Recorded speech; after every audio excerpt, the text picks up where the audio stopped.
Hello friends, नमस्कार, जय जगन्नाथ। आपण को मो मिनी ब्लॉग रे स्वागत करुछि। चलंतु आम स्कूल रो क्लासरूम सिचुएशन देखिबा।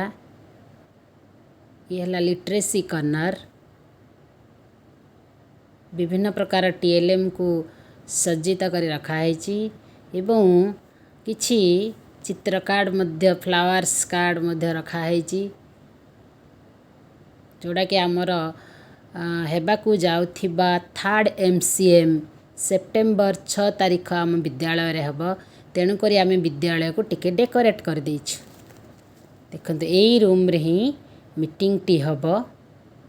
टी नुआ आम किछि छोट ग्रंथालय करिजो। विभिन्न प्रकार मंजी रखा है पिला मानक पई एवं किछि कंढेई मध्य रखा है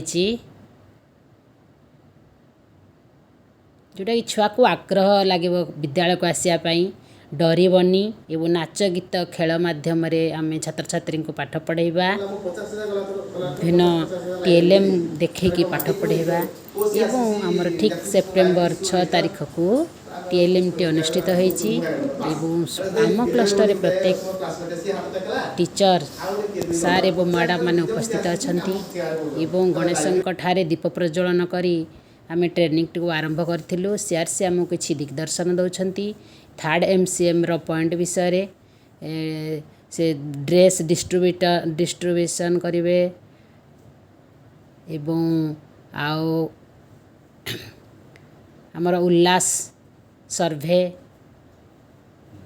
एवं विद्यालय थिबा शैक्षिक भौतिक परिवेश विषय मध्य आलोकपात करथिले। परिष्कार परिच्छन्नता विषय मध्य आलोकपात करथिले एवं आम विद्यालय नाम है मुंडा साही पीपीएस देवगढ़ सुनामुंडा क्लस्टर।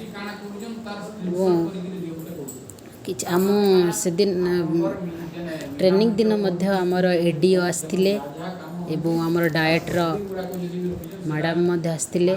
से मध्य किछि हमको दिग्दर्शन देले विद्यालय रे यही कार्यक्रम जो होछि सेगुडा प्रयोग करंतु व्यवहार करंतु पिला मानकर शिक्षण स्तर केमती डेवलपमेंट करा जाय परिबो से विषय में बहुत दिग्दर्शन देले।